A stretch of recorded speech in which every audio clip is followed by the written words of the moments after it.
내 고생하는 것 옛 야곱이 돌베개 베고 잠갔습니다.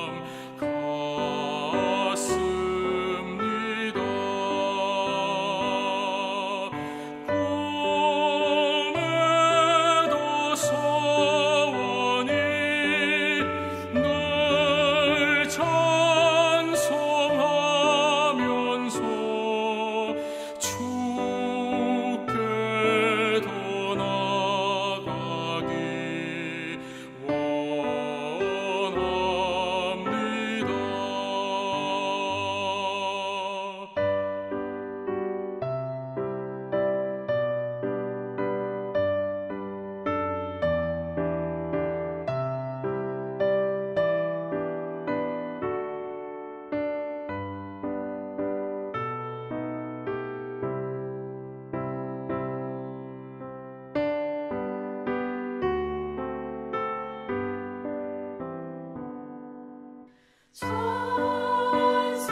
천성에 가는 길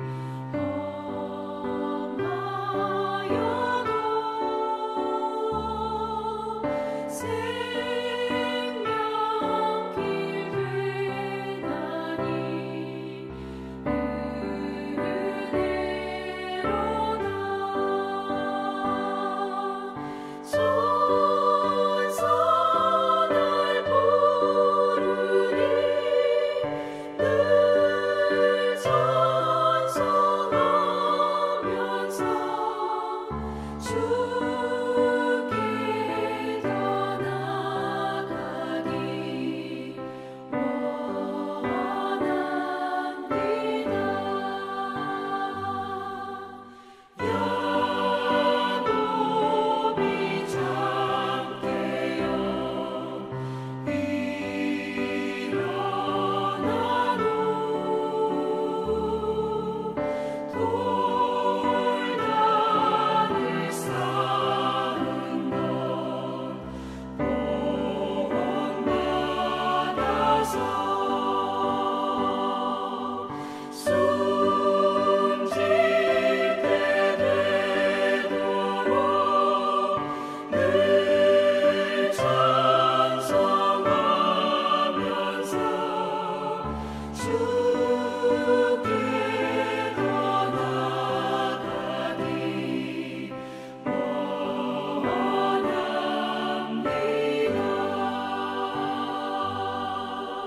원합니다.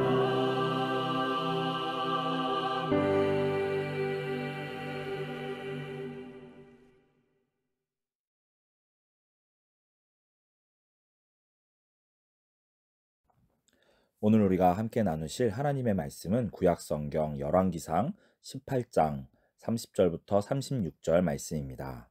열왕기상 18장 30절부터 36절 말씀. 제가 열왕기상 18장 30절부터 36절 말씀을 읽도록 하겠습니다. 엘리야가 모든 백성을 향하여 이르되 내게로 가까이 오라.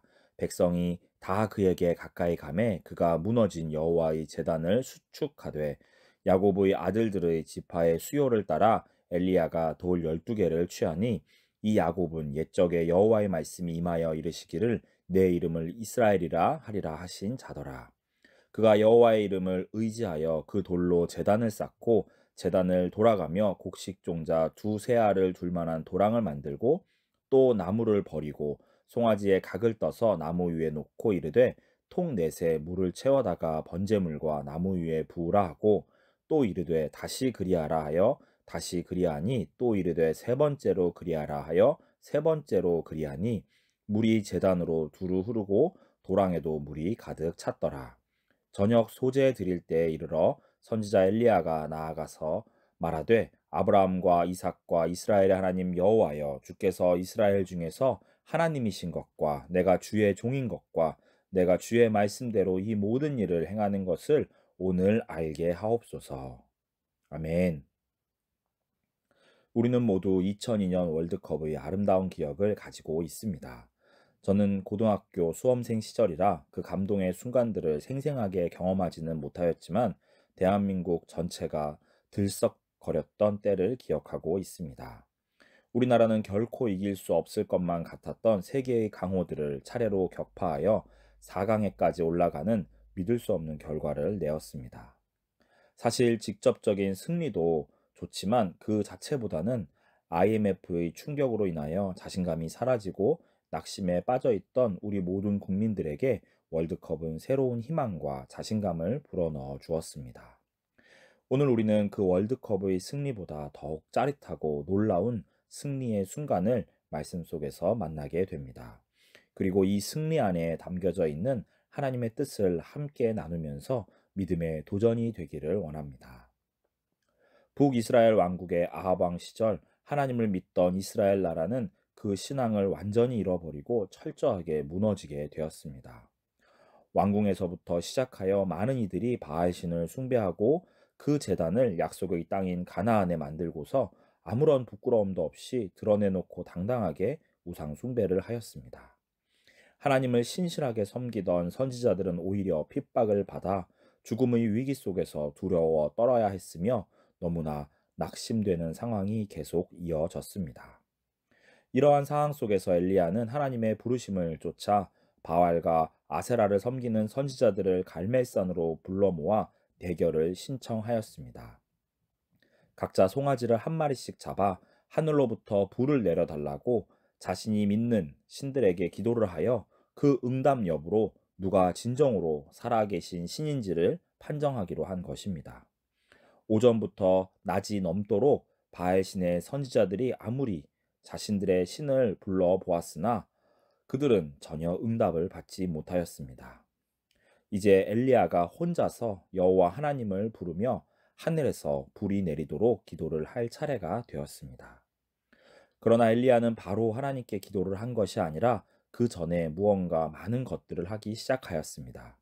먼저 이스라엘 백성들을 가까이 불러서 하나님의 살아계심을 똑똑히 보라고 하였으며 그 다음에 무너진 여호와의 제단을 다시 수축하였습니다. 아마도 이 무너진 여호와의 제단은 현재 완전히 무너져 있는 이스라엘 백성들의 신앙 상태를 대신하여 보여주는 것만 같습니다. 엘리야는 이스라엘의 12지파를 따라 12개의 돌을 취하여 제단을 쌓고 먼 옛날 자신들의 조상 야곱의 이야기를 그들에게 들려주었습니다. 야곱은 형 에서를 피하여 외삼촌 라반의 집에 갔다가 약 20년이 지난 후에 다시 약속의 땅인 가나안으로 돌아오면서 얍복 강가에서 하나님의 천사와 씨름을 한 후에 이스라엘이라는 새로운 이름을 받았습니다. 지금 갈멜산 위에서 대결을 앞두고 있는 엘리야가 굳이 이 이야기를 다시 꺼내는 이유는 무엇이었을까요? 아마도 그것은 약속의 땅을 떠났다가 다시 회복되어 돌아오는 것을 이야기하고자 한 것 같습니다. 저는 그가 12개의 돌을 취했던 것 또한 이와 동일한 의미가 있다고 생각합니다. 출애굽한 이스라엘 백성들이 여호수아와 함께 요단강을 건너 약속의 땅으로 다시 돌아올 때 그들은 12개의 돌을 취하여 세웠습니다. 이 12개의 돌은 약속의 땅으로 다시 돌아오게 하신 하나님의 은혜와 구원의 역사를 잊지 않고 기억하기 위함이었습니다. 지금 엘리야가 사역을 하고 있었던 북이스라엘은 남유다 왕국과 나뉘어 10지파밖에 없었지만 엘리야는 10개가 아니라 12개의 돌을 의도적으로 취하였습니다. 결국 엘리야의 이 모든 상징적인 행동들은 단순히 바알신을 섬기는 선지자들과의 대결에서 승리하는 것 그 이상의 의미를 가지고 있는 것 같습니다. 저는 엘리야의 이 모든 모습들 속에서 거짓 신들에 대한 승리와 함께 이를 통하여 이스라엘 백성들의 믿음이 온전히 회복되기를 바라는 간절한 마음이 담겨 있었다고 생각합니다.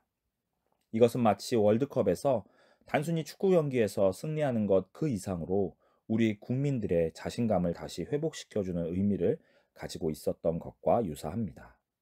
승리는 그 자체로 전부가 아니며 그 승리를 통하여 하나님의 살아계심을 똑똑히 두 눈으로 지켜본 이스라엘 백성들은 무엇보다 먼저 자신들의 무너진 믿음을 회복하고 다시 나라를 온전하게 해야만 했습니다. 그러나 하늘로부터 엄청난 불이 내려 모든 것들을 다 태우는 것을 바로 눈앞에서 보았음에도 불구하고 이스라엘 백성들의 믿음은 혁신적으로 갱신되지 못하였습니다. 결국 엘리야를 통한 엄청난 승리를 경험하였음에도 이스라엘의 믿음은 점점 더 무너져서 나라가 멸망하기에 이르게 된 것입니다. 하나님께서는 자신의 백성들이 위기에 처하였을 때 특별히 더욱 놀라운 은혜를 베풀어 주시는 것 같습니다. 그래서 모세 시대와 엘리야 시대에 더욱 집중적으로 놀라운 이적들이 많이 일어났던 것이지요. 이를 통하여 하나님의 백성들은 마음을 다른 것들에 더 이상 빼앗기지 아니하고 더욱더 살아계신 하나님만을 철저하게 의지하면서 믿음의 길을 회복해야만 하였습니다. 대결에서 승리하는 것, 그것은 물론 중요합니다. 그러나 그 승리 이후에 뒤따라오는 믿음의 변화와 성숙은 더욱더 중요합니다. 눈에 보이는 승리에만 집착한다면 우리는 그 뒤에 숨겨져 있는 더욱 중요한 의미와 변화를 깨닫지 못하고 그만 그것들을 놓쳐버릴 수도 있습니다. 그래서 우리는 언제나 극적인 결과만을 추구해서는 안 되며 더욱 믿음의 성숙에 주목을 해야 할 것입니다. 바알 선지자들과 아세라 선지자들과 맞서 싸운 엘리야의 믿음을 통하여 우리의 믿음이 혹시 무너져 있다면 그 믿음을 다시 회복하는 귀한 시간들이 되기를 원합니다. 그리하여서 하나님께서 참으로 기뻐하시는 믿음의 길을 계속해서 걸어 나아가는 우리 모든 하나님의 사람들이 되시기를 주님의 이름으로 축복하며 기도합니다. 기도하겠습니다. 하나님 아버지, 혹시 우리 가운데 무너져 버린 믿음의 모습들이 있다면, 삶의 모습들이 있다면 오늘 홀로 여호와 하나님의 이름을 붙들며 싸웠던 엘리야의 모습을 통하여 우리들의 믿음이 다시 회복되고 세워지는 역사가 있게 하여 주시옵소서. 혹여 우리 자신이 아니라 우리 주변의 형제 자매들 가운데 어려움이나 아픔이나 고통을 통하여 믿음이 무너져 내리고 하나님을 떠난 영혼들이 있다면 이 시간 우리가 그들을 마음에 품으면서 다시금 그들의 믿음이 회복되어 건강하게 세워지기를 기도하는 우리 모든 하나님의 사람들이 되도록 인도하여 주시옵소서. 오늘 하루를 그리고 이번 한 주를 하나님께 온전히 맡깁니다. 우리의 믿음을 더욱 굳건하게 세워주시기를 간절히 구합니다. 우리들에게 하나님의 긍휼을 베풀어 주셔서 우리들이 하나님이 참으로 기뻐하시는 그 믿음을 지켜나가는 사람들 되도록 인도하여 주시옵소서. 우리의 주님 되시는 예수 그리스도의 이름으로 기도하였습니다. 아멘.